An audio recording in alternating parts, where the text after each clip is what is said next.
siapa bilang bahwa value investing itu selalu butuh waktu bertahun-tahun? Belum tentu. Belum tentu. Pak Lo beli Indi 100, jual di 600. Nanti ada ceritanya semua di belakang. Ini hanya dalam waktu 2 bulan. Saya saksi hidupnya ini. Dia cerita waktu memberi kuliah di Prasetya Mulia malam-malam. Tumben ya, dia tanpa ditanya dia cerita bahwa tadi dia beli saham Indi. Mahasiswa nggak ada satupun yang berani karena Indi waktu itu perusahaannya masih rugi, kemudian harganya juga udah jatuh sedalam-dalamnya. Batu bara juga harganya $49 per metric ton. Ya. Nggak ada satupun yang berani ikut. Ya. Nah, 2 bulan kemudian jadi 600. Ya, jadi 600 dia jual. Dia buyback lagi di 830. 6 bulan kemudian dia buyback lagi. Kenapa dia buyback lagi?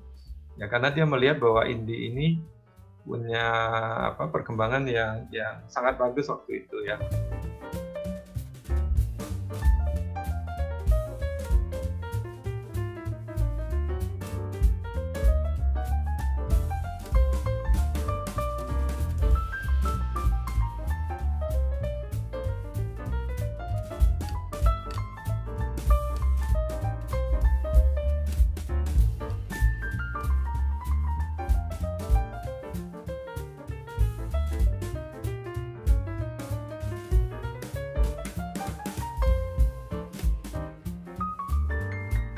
Sangat ngikutin Warren Buffett.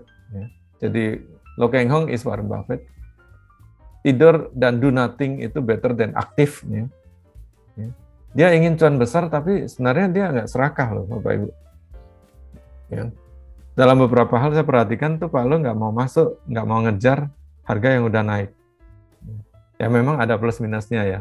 Ya Kak, inilah yang kita bilang calculated risk-nya Pak Lo ya. Satu, UT operasionalnya masih bagus. Tadi masih 1 triliun ya laba operasional. Jadi laba operasional itu penting ya Bapak. Saya biasanya itu perhatikan betul itu.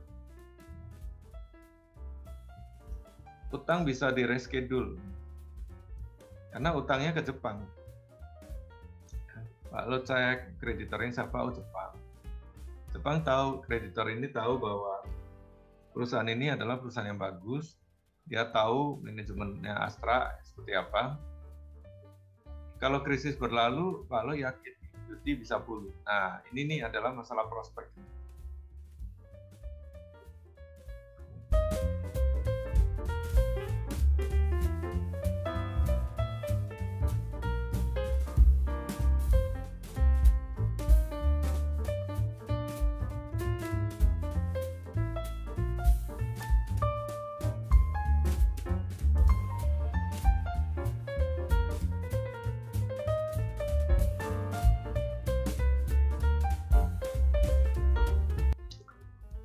Nah, kalau kita bicara prospek nih, biasanya saya melihat ke depan itu kira-kira perusahaan ini kemampuan menghasilkan pendapatan sales dan laba bersihnya seperti apa. Dan saya ingin mencari yang memiliki pertumbuhan yang sustainable. Tidak hanya 1-2 kuartal, tapi bisa lanjut terus. Perkecualian tentunya untuk saham yang sifatnya cyclical ya, yang bisnisnya itu mengikuti siklus. Contoh seperti komoditas. Nah, itu kita mesti hati-hati. Komoditas itu kan dia memang gerakannya itu kan naik turun gitu. Menyesuaikan dengan siklus bisnis. Lalu saya akan cek seberapa profitable perusahaan itu. Saya pakai ROE, saya pakai net profit margin. Panin Invest tadi itu PNIN punya sekitar 62%. Pak Lo punya ini tahun 2020 ya. Ini kita dapatkan di annual report AR-nya PNLF tahun 2020. Itu Pak Lo di urutan kedua ini. Dia punya 2,76, belum sampai 5%.